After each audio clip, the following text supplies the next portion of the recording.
Speaking of Man City, I needed to get your opinion on something. And all the viewers, please hit the like button. Please stay for the next couple of debates because they're going to be really interesting ones. The head of UEFA has come out, Hassam, and said, I'm not quoting him verbatim, but he has essentially said, I believe in our charges against them. We found them guilty. I believe Man City are guilty. I wouldn't have banned them from Europe if I didn't think they were guilty of cheating, corruption, and everything else. What does that say to you when the head of UEFA has come out ahead of this trial and said that? I mean, the head of UEFA's quotes are quite funny, to be honest with you. He basically saying that, City should have been banned from Europe, but it's just because they have good lawyers. So he's probably indirectly claiming that in his mind City are probably guilty. So I'm just saying, all the UEFA guy is saying is what I've been saying, and many people just believe deep down in their heart of hearts. And last week I asked a question on the Terrace, and I said, look, if there's a gun to your head right now and you've got to give the right answer, do you think they're guilty or innocent? All the chat was spamming guilty from all the different clubs they support. I mean, it's already spamming 115s in the chat right now. So look, man, this whole City situation is quite funny, to be honest with you, because I feel like deep down, unless you're a City fan, deep down you kind of go like, I think they're guilty, and then more and more stuff keep coming out. This journalist, the Neil guy that you quoted last week, he keeps coming out with stuff every now and then. You look at at what the UEFA guy said. Basically he indirectly said that we're guilty, like City are guilty, but they have good lawyers. That's basically what they just said. Like, yeah, they should have been banned from Europe. So not only are your Premier Leagues being questioned, your Champions League is also getting questioned now because the UEFA guy is saying you should have been banned from Europe. So it's just like, I don't know what to say, to be honest with you. It's just like we're talking about the City stuff over and over again, and until the court rules, look. It's funny because Jurgen Klopp responded to it and said not Jurgen Klopp. Pep responded to it and sort of said he should wait. But at the same time, he isn't talking about the Premier League's situation. He was asked a question directly about UEFA's charges against him. And there's a really interesting. Again, I've done so much listening to this in the last few days. Terry, CAS beat UEFA. So I've read the CAS report, and yeah, there are elements where it says that we don't find that there's enough evidence to uphold the claims, but at nowhere did they say the claims are unfounded. There's elements that we don't know any real detail on because they were time barred and they were not allowed to be used. At the same time, I was listening to this lawyer on a podcast talk who said CAS overturned it, but what people don't all realize is that there was 3 adjudicators essentially. The 2 that favored with City were the 2 that City were able to push and force onto the panel, and the one that was put in as a neutral sided with UEFA.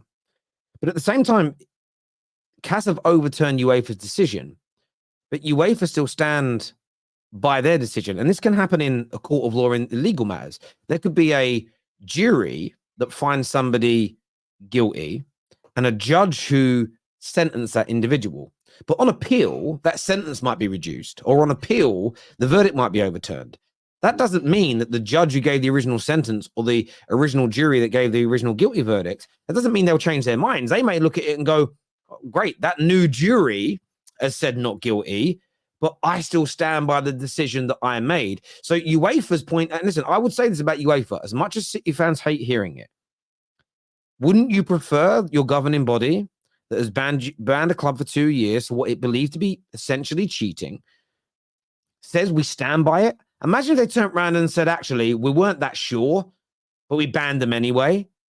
Wouldn't that make you far more worried that they were banning people from Europe when they didn't actually believe they'd done something wrong? That would be far more worrying. Of course he's got to come out and say this because they've banned you for 2 years. Now, they lost in the appeal for the Court of Arbitration. So it speaks volumes to me that UEFA are still looking at this in the way that they are. I think it's fair that he said what it is that he said. But look, City are going to have their day in court, and it keeps coming up, and it keeps being discussed now. And it's funny because I was actually sent a full list as well of the charges the other day. Have you seen them? Nope. I want to go through these with you because I think it's really interesting. Man City list. Right, someone sent this to me.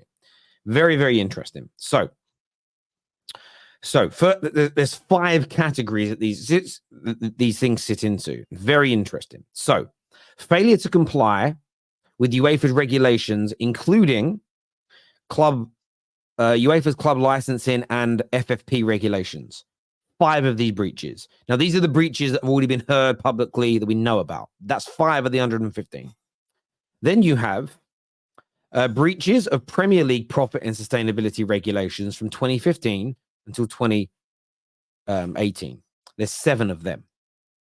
You then have failure to provide accurate financial reports for player and manager compensation and payments from 2009 till 2018.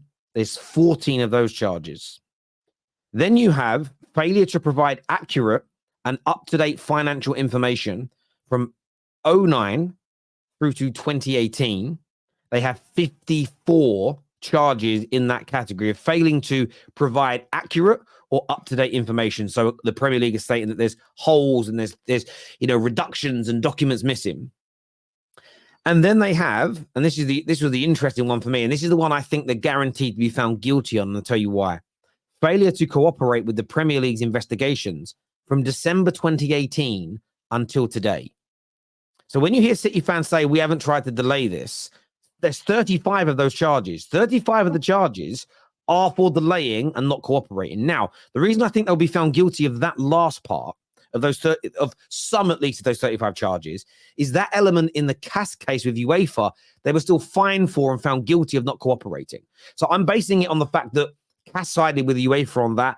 I think the Premier League will be sided for, and we know this because it's self-admitted by City that they've been advised by lawyers to not cooperate. So I don't see how you can't be found guilty of not cooperating if you're admitting that you haven't cooperated. So they deserve their day in court. I know me and you see this differently. I think they have the right to be assumed innocent until proven guilty. They deserve their day in court. They deserve to, speak for themselves. But when you've got the head of European football coming out and saying this, when you've got more and more journalists coming out and saying we've got article after article's worth of stories, but we can't print them until after this case comes out. I'm so intrigued by it. I'm so intrigued. What do you make of he's corrupt, Terry? Look, he may be corrupt, and you got to be able to prove that. Maybe he is corrupt. So guilty of not cooperating means what exactly? Well, of course, I mean, it means you're guilty of not cooperating. There are legislations and rules within the Premier League where if they're trying to investigate you for potentially breaching their rules already exist, if you fail to cooperate. So we need to see certain I'm making this up hypothetically because they haven't released this information yet, so I can only give you a hypothetical. Say they state we want to see all of your invoices and all of your bank statements, and we want to understand where payments have come in from between 2009 and 2018 from Etihad Airways. If they turn around and go, we are not giving you that information, or they send you the information, but a lot of it is redacted where it's blanked out, you could say that's not cooperating because the rules state you have to show it and you're refusing to show it. That's an example of what that could be in very basic terms. But the fact is, CAS found them guilty of that with UEFA. And so I don't see why suddenly, when they themselves have admitted that they haven't cooperated because they've been told not to, but I don't see how they get away with that, personally. No, I see what you're saying.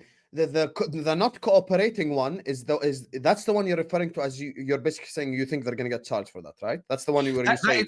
Well, they've been charged. That's the one I think they'll be found guilty of. Now, depending upon and I don't think that'll be a points deduction. I think that would just end up being a fine, 20, 30 million, something along. If UEFA, I think they got fined 10 million euros for the UEFA one. That was based on 5 charges. So if you're looking at 35, anything between 10 plus million is going to be the fine. I don't think they'll get a points deduction or strip for that.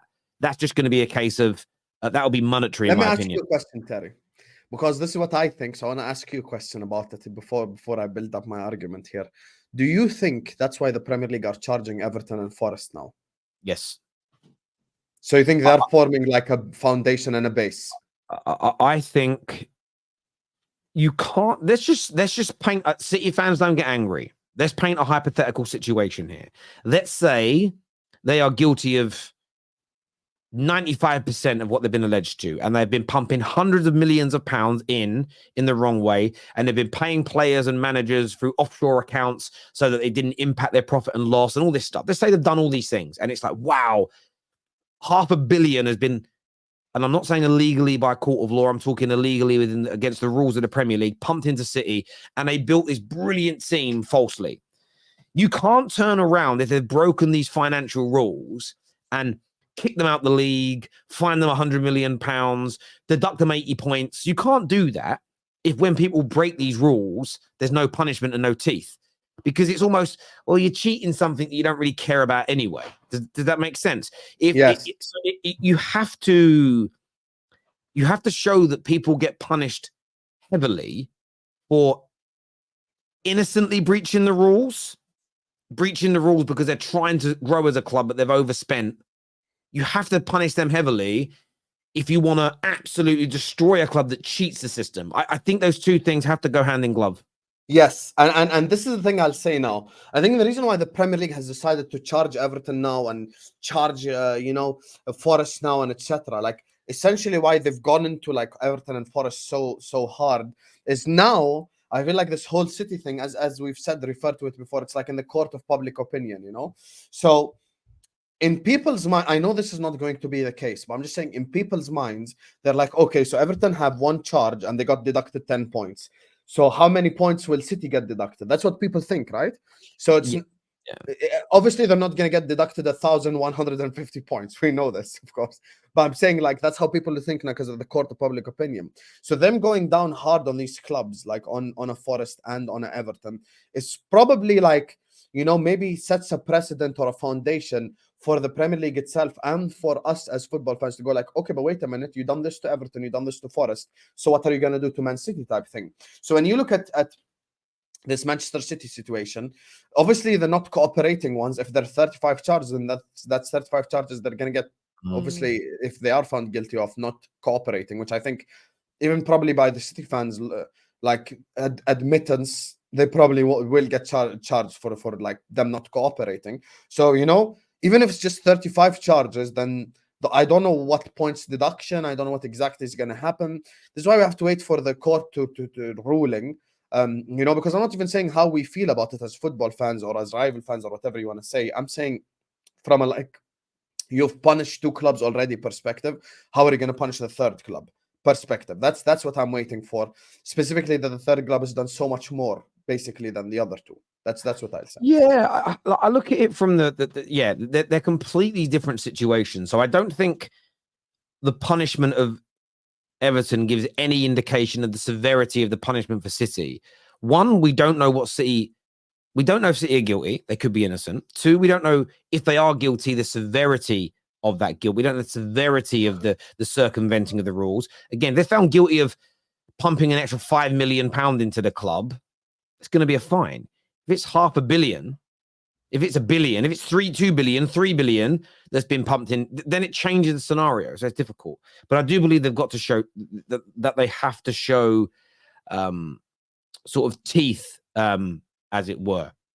Terry, not cooperating doesn't prove guilt. That is not what I said, Twisted Bubba. They are charged with not cooperating. So I believe they'll be found guilty of not cooperating. That's a separate charge by itself. Why? Because CAS found them guilty of that as well. Because they have publicly stated that they have been told to not cooperate. So you can't publicly state that you've been told not to cooperate and then believe you're going to get away with charges of not cooperating. Yeah, that's not how exactly.